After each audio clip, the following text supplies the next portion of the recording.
सुबह के 8:30 बजे ठंडी हवा में गबरू अपने दरवाजे से बाहर निकला। उसके चेहरे पर वो चमक नहीं थी, बाल बिखरे हुए थे। अरे अरे, ये क्या लगता है आज सूरज पूरब से नहीं उदासी की खान से निकला है। गबरू भैया, ओ गबरू भैया, क्या हुआ? आपकी शक्ल देखकर ऐसा क्यों लग रहा है कि जैसे आपके बाल गिरने लगे हैं? अबे बाल क्या गिरेंगे यार? अबे जिंदगी गिरती चली जा रही है यार झींगा। यार एक कप चाय के लिए तरस गया यार। चाय? कासगंज की हर गली में चाय की दुकान है भैया, चलो हम पिला देते हैं। 5 रुपए वाली, 7 रुपए वाली, या फिर अबे यार मैं दुकान की बात नहीं कर रहा यार, अबे मैं घर की बात कर रहा हूँ भाई। अबे यार सुबह उठो तो कोई प्यार से बोले उठो सोनू, चाय ठंडी हो जाएगी। कोई गर्मा गर्म पराठा हाथ में थमा दे भाई। कोई बोले अरे सर्दी है स्वेटर पहन लो यार। ये सब कहाँ गया भाई? कोई ये करने वाला होना चाहिए ना। समझ गया। मतलब आप नौकर की बात कर रहे हो गबरू भैया, है ना? भाई आजकल अच्छे नौकर मिलते ही कहाँ है, वो भी सुबह सुबह प्यार भरी बातें करने वाले। अबे यार तू चमन लाल है क्या है? क्या? मतलब चूड़ियां पहनाने वाली की बात कर रहा हूँ भाई, मतलब पत्नी की, समझा? अबे मैं नौकर से प्यार भरी बातें करूंगा क्या? अबे यार मैं लड़की की बात कर रहा हूँ भाई, जो मेरी पत्नी होती है।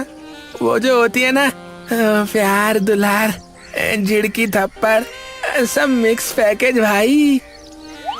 अरे पर आपने कहा कि ये करने वाला होना चाहिए, तो मुझे लगा आप नौकर की बात कर रहे हैं। पत्नी तो करने वाली होती है ना, वाला थोड़ी। अबे ओए, अबे ढक्कन हो, अबे भावना को समझते हो या नहीं?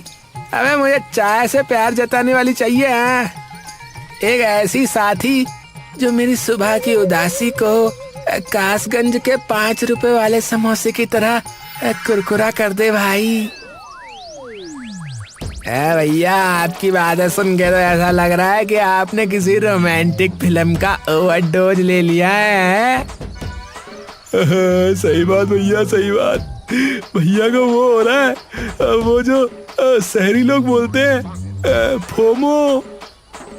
अबे यार मुझे फोमो वोमो नहीं पता, मुझे चाहिए पत्नी, समझे? पूरा गांव शादीशुदा है, बस एक मैं ही कुंवारा बैठा हूँ यार। पूरा गांव शादीशुदा है, लेकिन पूरा गांव परेशान भी तो है भैया। झींगा ने गबरू को पुट्ठा के घर की ओर मोड़ा। पुट्ठा शर्मीली का हाथ पकड़े घर से बाहर निकल रहा था। शर्मीली चिल्ला रही थी,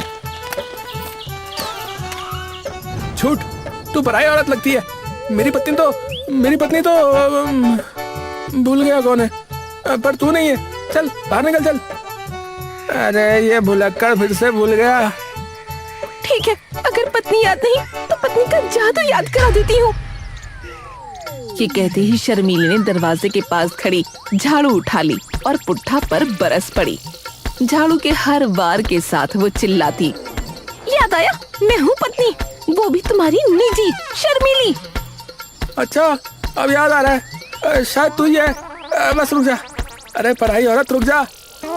देखा भैया, ऐसी होती है शादीशुदा जिंदगी, ये करना है आपको। अबे ओए, अबे ये तो पगला गया समझे, भुलक्कड़ गई का। बाकी लोग तो ठीक है ना। तो चलो भैया मुखिया जी के घर चलते हैं, वहाँ तस्वीर कुछ और ही मिलेगी। चलो। मुखिया के घर पहुँचे तो वहाँ का नजारा और भी धांसू था। मुखिया छत पर खड़े थे और नीचे खड़ी उनकी पत्नी उन पर बरस रही थी। अगर तुमने वो साड़ी नहीं दिलाई तो मैं सबको बता दूंगी तुम कप्तान विजय की जगह ससुराल माला का देखते हो। अरे नहीं, अरे ये झूठ है। अरे मैं कप्तान विजय ही देखता हूँ। तभी आसपास से आवाजें आने लगीं। एक और रामलाल और संगीता के घर बर्तन फेंके जा रहे थे। अरे पागल औरत, अरे खाने के नाम पर क्या बना कर रखा है? हाँ तो खुद बना लेना। दूसरी ओर एक और जोड़ा तकिए के लिए कुश्ती लड़ रहा था। अबे यार, अबे ये पूरे गांव में क्या हो रहा है भाई? अबे यार मेरी शादी नहीं हो रही है, जिंदगी ठहरी हुई है और ये सब लोग लड़े भिड़े पड़े हैं यार। अबे यार काशगंज का नाम यार कलहगंज पड़ जाएगा, बता रहा हूं ना। अरे यही तो रोज का है भैया, शाम को सब ठीक हो जाएगा, फिर कल सुबह। तभी अचानक एक आदमी दौड़ता हुआ आया और चिल्लाने लगा। सुनो सुनो सुनो, मशहूर फकीर राज वाले आ रहे हैं, हर समस्या का हल लेकर। हाँ सुनो सुनो। ये सुनते ही सारे गांव वालों के चेहरे खिल उठे, मानो बारिश में सूखा पड़ा खेत हरा हो गया हो। सब खुशी से उछलने लगे। अरे वाह, अब तो हमारे वैवाहिक झगड़ों का अंत हो जाएगा। हाँ, शायद वो फकीर मेरी पत्नी को ये समझा दे कि अच्छा खाना कितना ज्यादा जरूरी है। अबे यार, ये फकीर का नाम सुनकर सब इतने खुश क्यों हो रहे भाई? अब बेटा, वो फकीर बहुत पहुंचे हुए हैं। हाँ, एक बार बस समस्या का हल बताते हैं और छू मंतर। हमारे गांव में तो वैवाहिक समस्याओं की बाढ़ आई हुई है। सब लोग झुंड बनाकर फकीर के पास दौड़े, जो गांव के बरगद के पेड़ के नीचे आसन जमाए बैठे थे। वो एक गंभीर व्यक्ति लग रहे थे। मेरे बच्चों, मैं जानता हूँ तुम्हारी पीड़ा, लेकिन मेरी एक शर्त है। मैं सूर्योदय के समय ही समस्या का हल बताता हूँ, और सिर्फ उसे ही बताता हूँ जो सबसे पहले आएगा। हाँ, बाकी सब निराश लौट जाएंगे मेरे बच्चों। हाँ, मैं ही सबसे पहले आऊंगा। अबे भाड़ में जाएंगे वैवाहिक जोड़ियां, सबसे पहले तो मैं ही जाऊंगा और अपनी शादी के बारे में पूछूंगा। अब मैं शादी करके रहूंगा।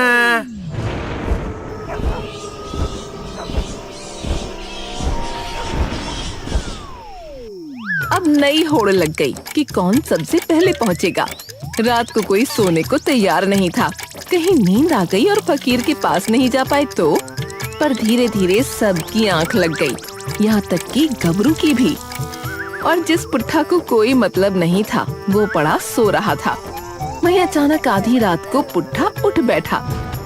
उसने आंखें रगड़ी और चिल्लाया। अरे शर्मिली, मैं जंग पे जा रहा हूँ, मेरे बाद दूसरी शादी कर लेना। हाँ हाँ, पराठे के साथ दही। क्या जंग? तो पगला गया है? लेकिन पुट्ठा नहीं रुका। वो गंभीर मुद्रा में एक टूटी हुई छड़ी हाथ में लिए अंधेरे में चल पड़ा। भटकता हुआ सुबह होते होते वो फकीर के पास जा पहुंचा।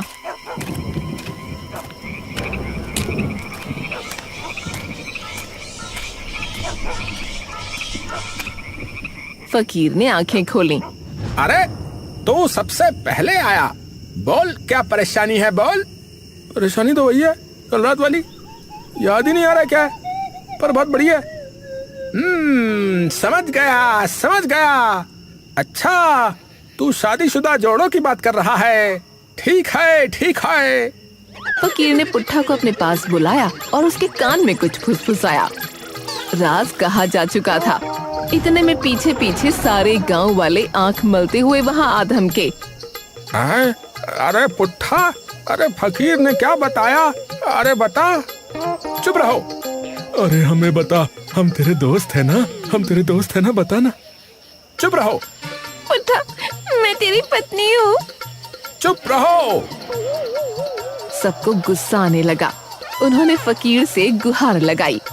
फकीर साहब, आप दोबारा बता दीजिए, ये तो पगला है, कुछ बताएगा ही नहीं। देखो, मैंने एक शर्त रखी थी। मेरी शर्त हमेशा से यही रही है, मैं सिर्फ एक को ही बताता हूँ, और अब मैं जा रहा हूँ।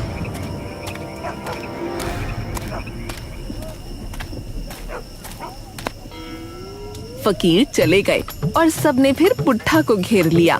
लेकिन पुट्ठा अब कोई और ही राग अलापने लगा। मैं तो जंग पर जाने को निकला था, तुम लोगों ने मुझे रोक लिया। अब हम जंग हार जाएंगे, दुश्मन देश का राजा आता ही होगा। मैं तुम्हारा राजा हूँ, तुम्हें कुछ तो इज्जत करनी चाहिए। ये सुनकर मुखिया का धैर्य जवाब दे गया। उन्होंने पुट्ठा के सर पर एक जोरदार थप्पड़ रसीद किया।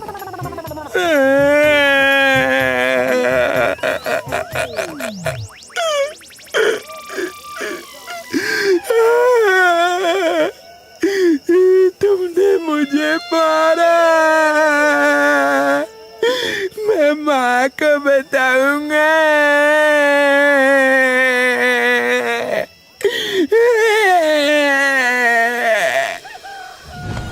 और वो रोता हुआ घर की ओर भाग गया। अबे यार, ये फकीर तो मुसीबत बढ़ा गया यार। और हम सोच रहे थे कि ये फकीर हमारी जिंदगी बदल देगा। कासगंज है भैया, यहाँ रोज नया ड्रामा और नया एक्शन होता है। गबरू का गुस्सा सातवें आसमान पर था। अबे मैं सबसे पहले पहुंच सकता था। सिर्फ इस पगले भुलक्कड़ पुट्ठा की वजह से मेरी शादी का राज पूछने का मौका हाथ से निकल गया। वो तेजी से पुट्ठा की ओर बढ़ा। अबे ओए पुट्ठा, ओए तूने मेरा सब कुछ बर्बाद कर दिया। मैं तुझे गबरू ने पुट्ठा का गला दबाने के लिए हाथ बढ़ाया ही था कि झींगा और मोहन ने झपट्टा मार कर उसे पीछे खींच लिया। अरे भैया संभालो, अरे भैया संभलो। अरे आप पहले नहीं पहुंच पाए तो ये उसकी गलती थोड़ी ना है। हाँ भैया, कंट्रोल।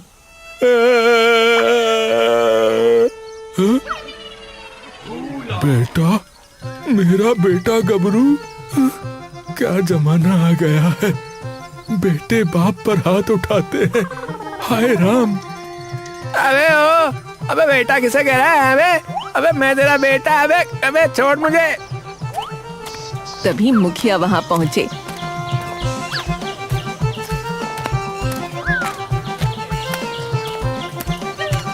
उनका चेहरा आग उगल रहा था।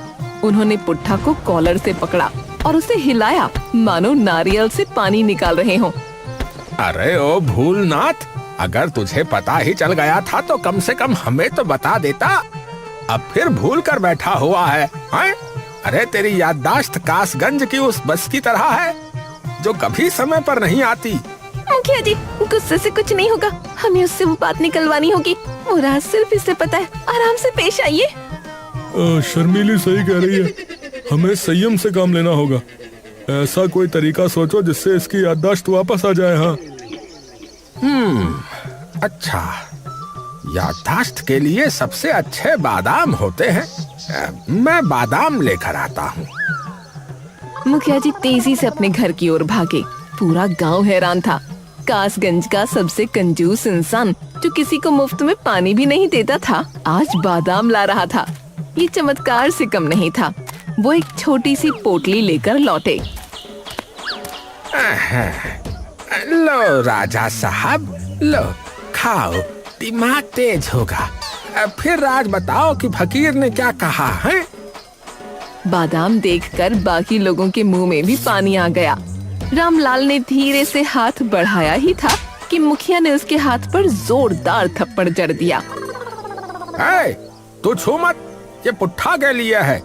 तेरी याददाश्त तो ठीक है, तू तो बस मौका देखकर हाथ मार रहा है। हटा। पुट्ठा ने बादाम लिया, लेकिन उसने एक नहीं सारे बादाम मुट्ठी में भर लिए और अचानक एक उदार राजा की तरह घोषणा कर दी।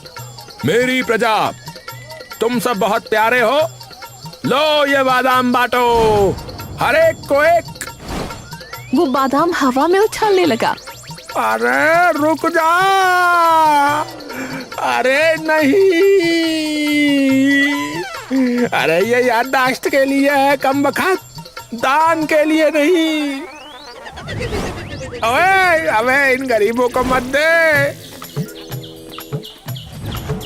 तभी रामलाल की पत्नी संगीता एक कटोरी लेकर दौड़ी हुई आई। कटोरे में एक अजीब सी भूरी चटपटी चीज थी। रुको, मेरे पास एक अचूक आयुर्वेदिक औषधि है। इसे खाने से याददाश्त फौरन वापस आ जाती है। मेरे नाना जी बनाते थे।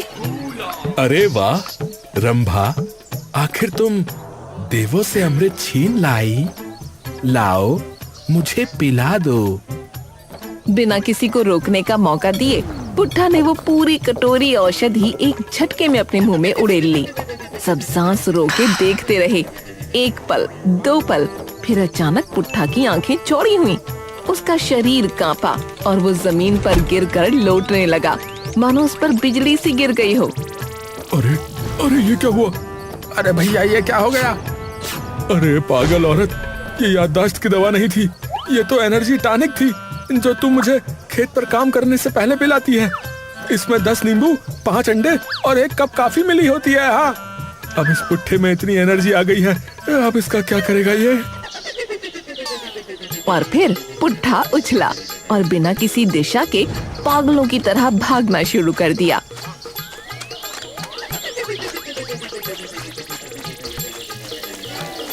याहू! अरे अब मैं उड़ सकता हूँ, मैं बाहुबली हूँ, बाहुबली। अबे बाहुबली कभी उड़ता है क्या है? अबे पिक्चर नहीं देखी तुमने लग रहा है, वो लक्कड़ दास कहीं के हैं। पुट्ठा गांव के चक्कर लगाने लगा। वो इतना तेज भाग रहा था कि कुत्ते भी देखकर हैरान रह गए। आधे घंटे तक वो भागता रहा।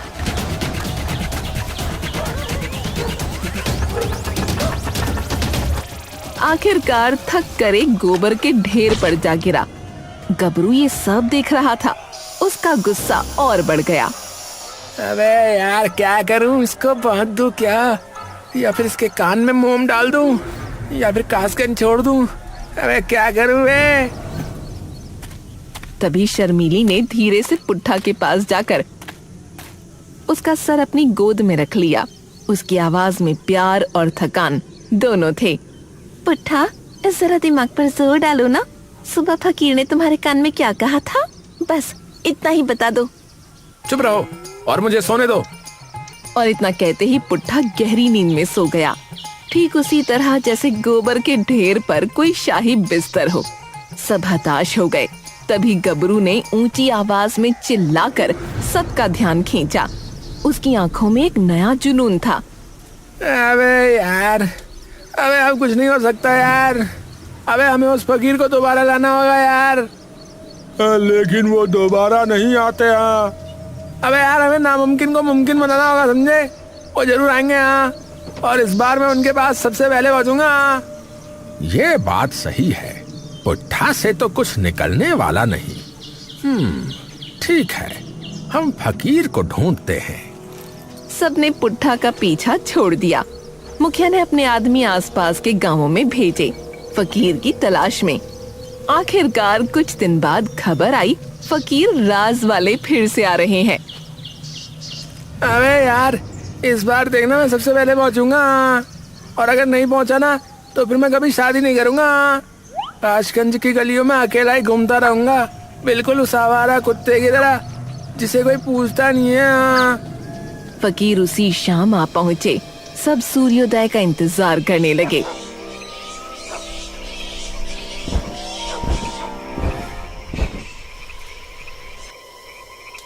आधी रात के बाद गबरू चुपचाप अपने घर से निकला।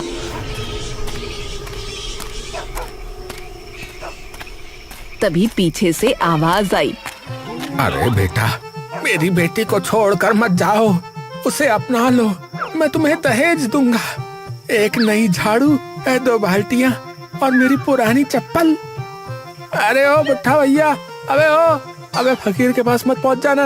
अबे पहले मुझे पहुंचना है यहाँ, मेरी शादी दांव पे लगी है। पर मेरी बेटी का भविष्य। अबे उसकी शादी में उस आवारा कुत्ते से करा दूंगा, अभी मुझे जाने दो। आखिरकार बहुत संघर्ष के बाद गबरू फकीर के पास पहुंच गया।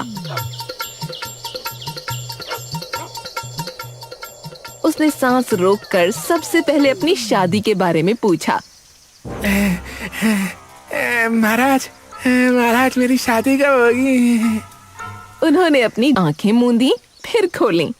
ये सवाल तो मेरी विद्या से भी परे है। शायद इस सवाल का जवाब भगवान ने लिखा ही नहीं है। तेरी किस्मत का पन्ना शायद खाली है, या किसी ने चाय गिरा दी है। अबे क्या बोल रहा भाई? अबे मैं इतना भागा, इसके लिए इतना जागा है। तभी बाकी लोग भी वहां आ गए। उन्होंने गबरू से पूछा, अब क्या हुआ, क्या बताया? अबे मुझे तुम लोगों से कोई मतलब नहीं है, मैंने अपना सवाल किया था। गबरू भैया, कम से कम फकीर से ये तो पूछ लो कि पिछली बार क्या बताया था। पिछली बार वाला तो बता सकते हैं ना? हाँ महाराज, महाराज आपने पिछली बार पुट्ठा को क्या राज बताया था, वो तो बता दो। फकीर ने गहरी सांस ली और सबकी ओर देखा।